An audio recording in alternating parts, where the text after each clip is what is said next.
What is going on, everybody? Welcome to another exciting episode, part 3, actually, of an ongoing series where I basically talk about what I would do if I were in charge of the next Animal Crossing game, hopefully for the Nintendo Switch.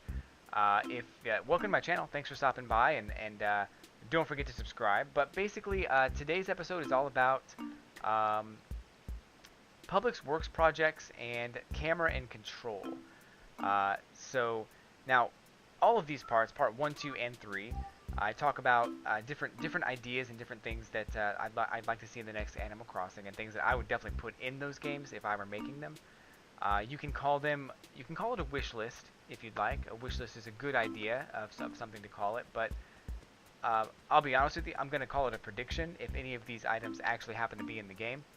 But if they don't, I'll just say it was part of the wish list anyway. It's not a big deal. But I do want to talk about the Public Works projects and the camera and control. It's a couple things that they don't necessarily go together, but we'll try and make it work. So basically, Public Works projects are in Animal Crossing New Leaf right now. I'm going to go ahead and transition over to the game so you have something to look at while I'm talking here. So, but Public Works projects are in the game right now.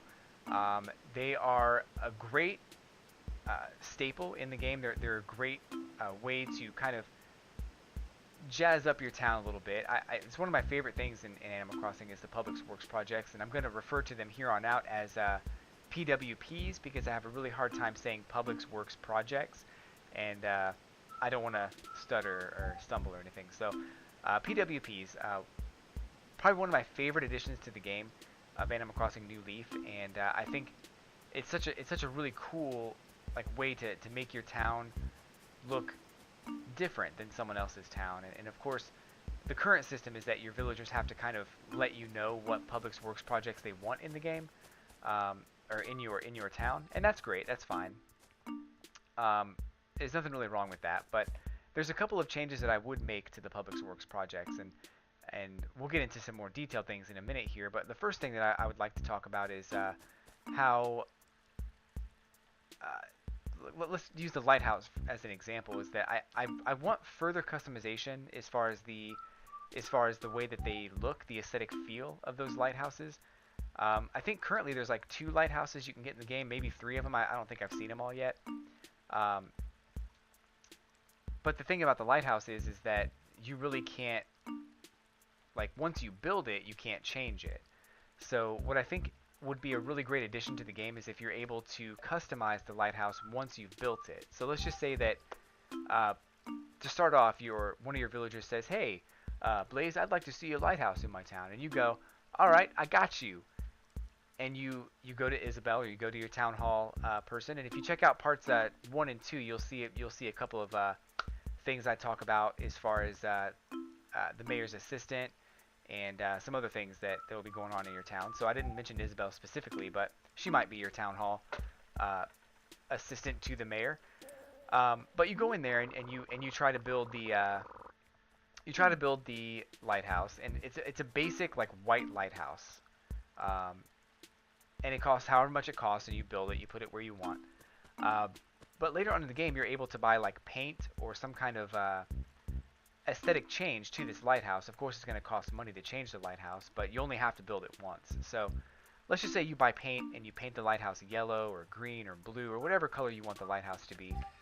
And that's good for now, but if you want to change it later, you can always change it to another basic color whenever you feel like it.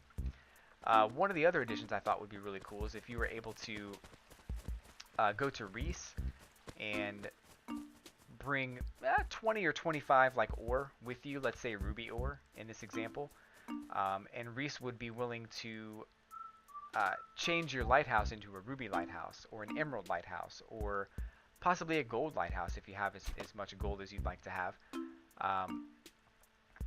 But once you make that change, you can't go back, so you have to kind of keep that gold lighthouse up until the point where if you really want to get rid of it, you have to demolish the whole thing and build a new one. And the reason I bring up that idea is that I really do like the idea of customization and all that. And I want to be able to customize everything in the game, whether it's a lighthouse or a door or the color of my roof, and all those things. I think that customization is great, but I don't like the idea of unlimited customization. I think that that's one thing that I think that as a player and even as a game designer, I'd want to take a step back and say, you know, while I would love to be able to customize everything, I don't want to feel like I want the player to make a choice that they have to think twice about going back on. So changing your lighthouse to a ruby lighthouse may seem like a great idea right now, and you might want to do it. But later on down the road, if you ever want to change it to a different lighthouse, you might think twice about it because it's going to cost so much money, or because it is tedious to do, or whatever the case is. So that's kind of what my thought process on why you'd be limited to doing that once. Um, but it wouldn't necessarily be impossible. You could still do it. It's just something that you'd have to kind of take your time with and really decide what you want to do with it. Kind of like how the town hall currently in New Leaf, you can change it to be a different town hall, but it's like super expensive. And of course you can go back, but it's again super expensive. So, you know, that's something that I think would benefit the game quite a bit, is being able to customize your Public Works projects, and not necessarily with using a pattern from Mabel and Sables. Of course, I'm not opposed to that idea, but if you were to make a pattern and customize the texture or the outside or something, that might be kind of cool.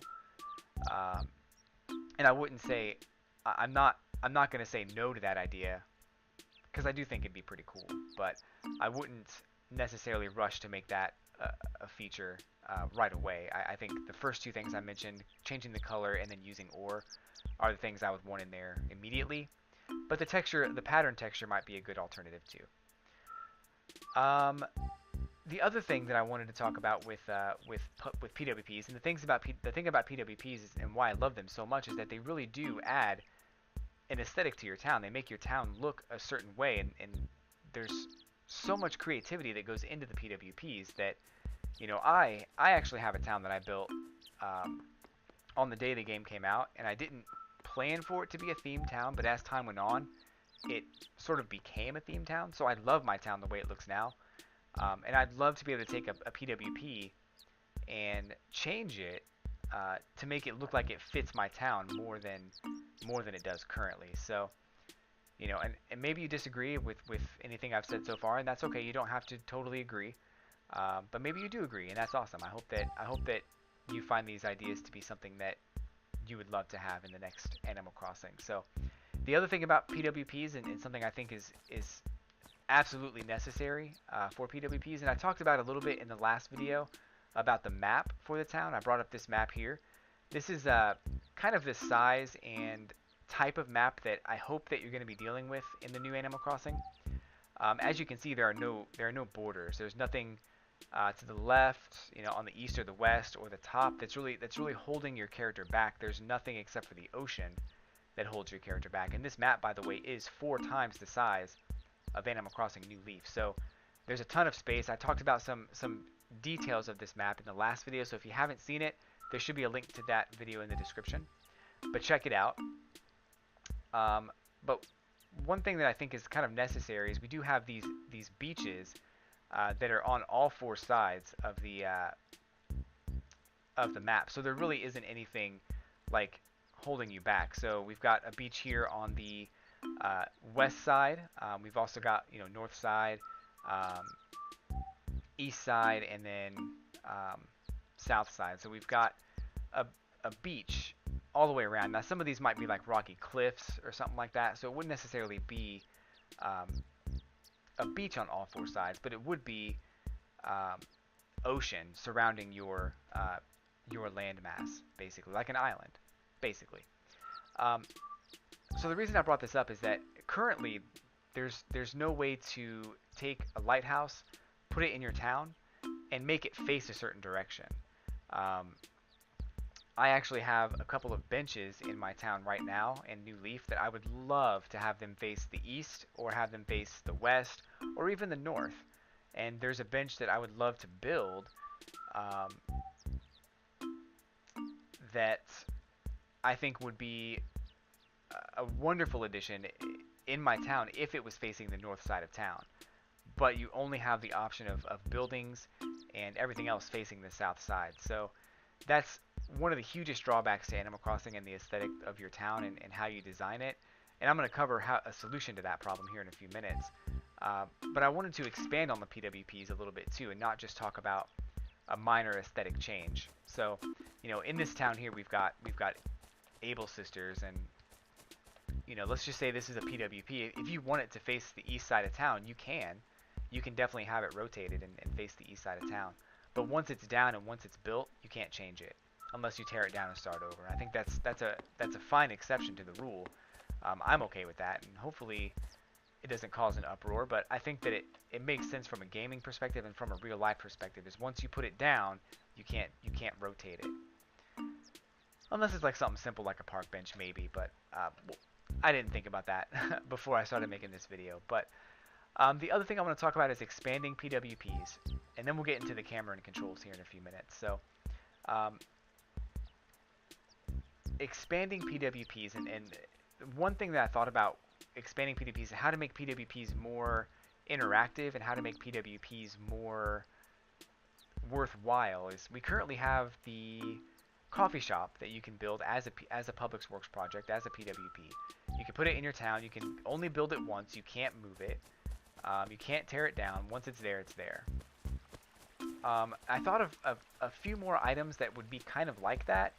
And I thought of what they'd be called as an expansion to PWPs, or as like a next level to PWPs. And if you look at this map, if you're in this situation where you own all of this map and you're able to build everywhere, you don't want to have everything in one little space, on the east side of your town. Maybe you do, but maybe you also want to build like a main street somewhere in your town that you can have all of your main buildings, like your town hall and your retail shop and all those places you can have in one place.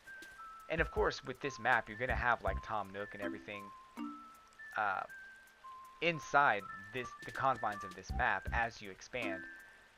So one thing that I think is going to be awesome is if you're able to build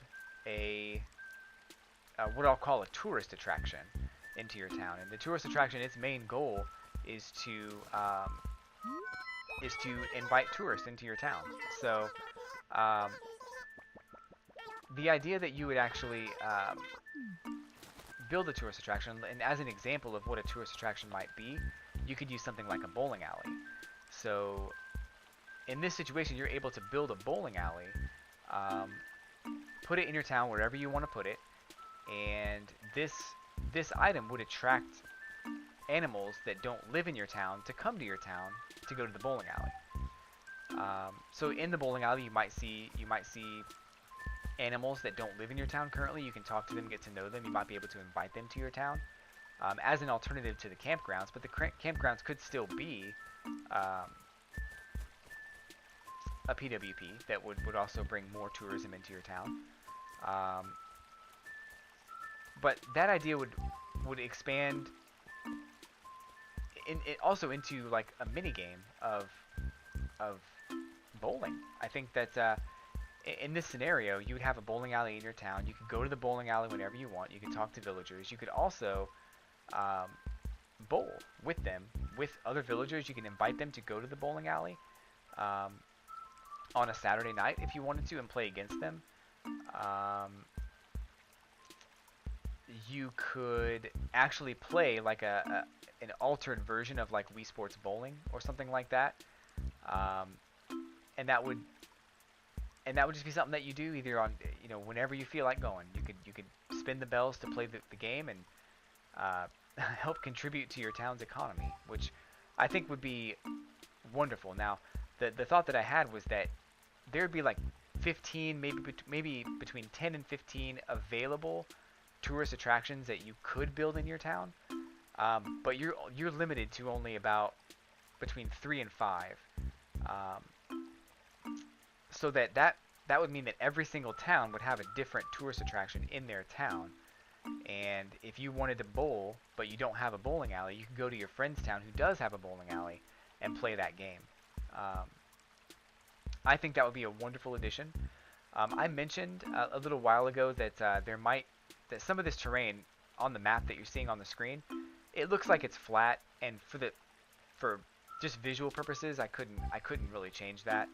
But if we look up here at the top northwest corner, it's very possible this area could be elevated up to 3 tiers. If you look at the game here, I'm on the second tier right now. And if I go down this ramp, I'm on the first tier. So there's a cliff right here. So you could have, 2 cliffs in your town, right around this area, that elevate you to like a mountain range type thing. And there could be a tourist attraction up there that's like paragliding, where you jump off of the side of the mountain and you fly through rings or something like that. You could race jet skis. There could be all kinds of different ideas for tourist attractions that would bring revenue into your town and also bring other villagers into your town. Whether you want to invite them to stay or not, it would bring that into your town. Now, as another thought process to this is that I mentioned the word revenue.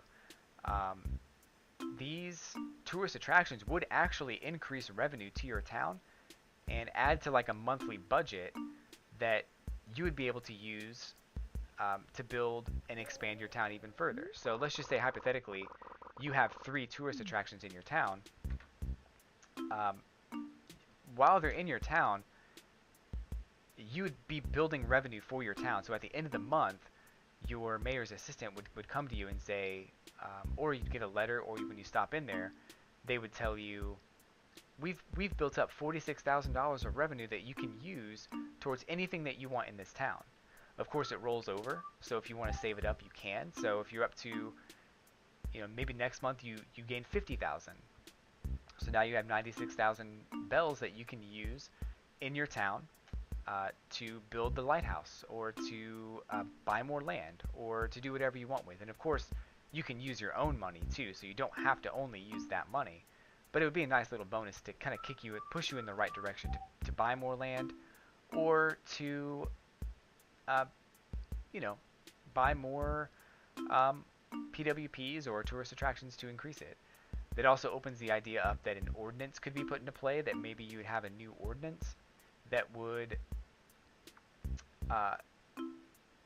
it would focus more on marketing for the tourist attractions, so that every month you'd have more of a boost in revenue and things like that you could use. I'm starting to think this is one of my best ideas. But it's something that I thought about a little while, and maybe the paragliding thing is not the best idea, but the bowling alley thing I love. And maybe there could be an arcade where you'd go in there and there'd be other mini games that you could play. Maybe there'd be like a board game rec center or something that you could go into and play board games with other people, or with maybe play games kind of like Amiibo Festival or Mario Party in that game.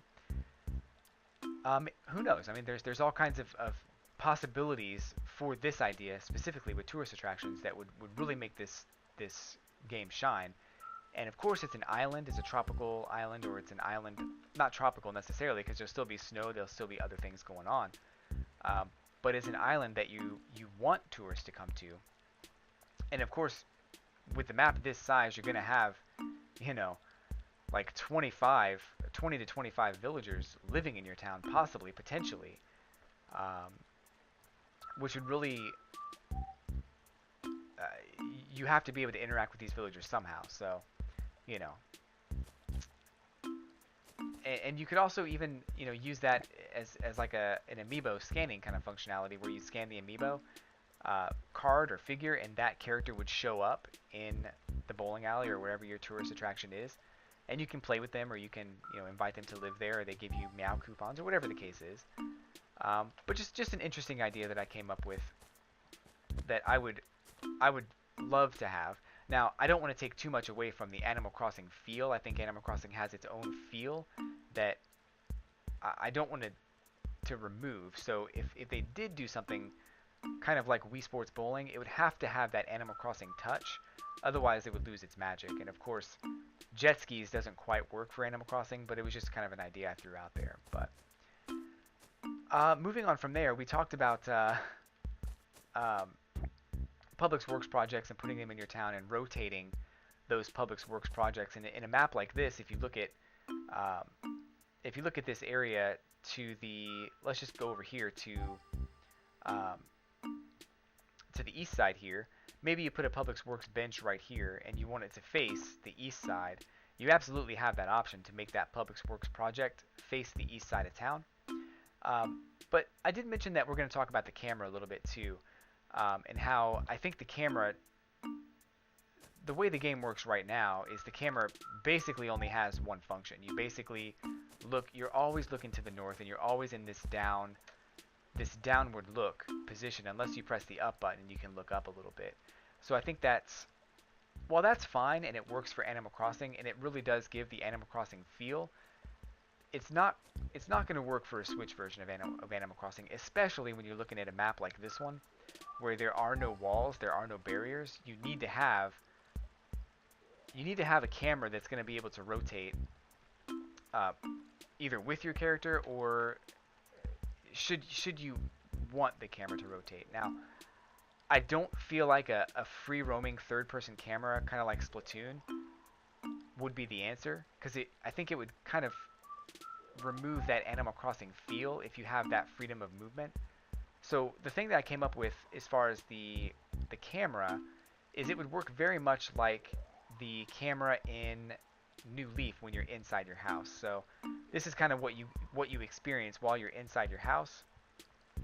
You can kind of rotate your camera by pressing left and right, and up and down also helps you rotate your camera. And I feel like this would maintain the Animal Crossing feel while running through your town. And of course, if you have a building that you have facing a different direction, I'm gonna go find a building up here so I can kind of illustrate. So let's just say this building is facing the east side of town. You know, if you want to go inside, you can go around to the side of the building and you can walk inside that building.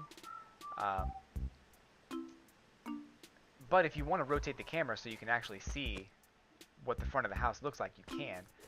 Now, Nintendo's going to have to render the back side of every single building, and that's fine. That shouldn't be too difficult. And that also goes for Public Works projects and all kinds of other things that are not fully 3D rendered. But I'm willing to bet houses like this are also going to have the option for yards and things like that, which I haven't really covered yet in any of the videos, which I might cover in the next portion, in part 4.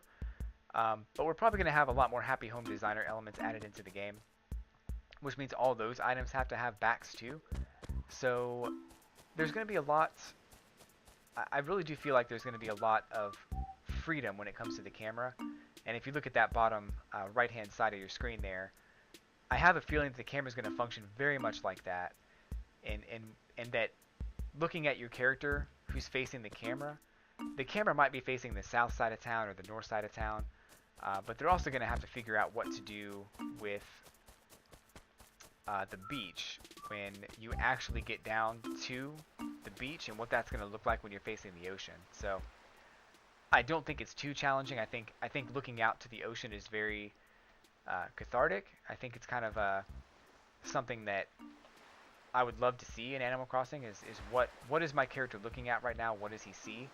And being able to rotate your camera would be a blessing to be able to do that in this game. So the controls will probably be very much the same. I'm using City Folk to illustrate some of my points here, and City Folk uses motion controls, which I don't like at all. I really don't like motion controls. So I'd like to not have those back if possible.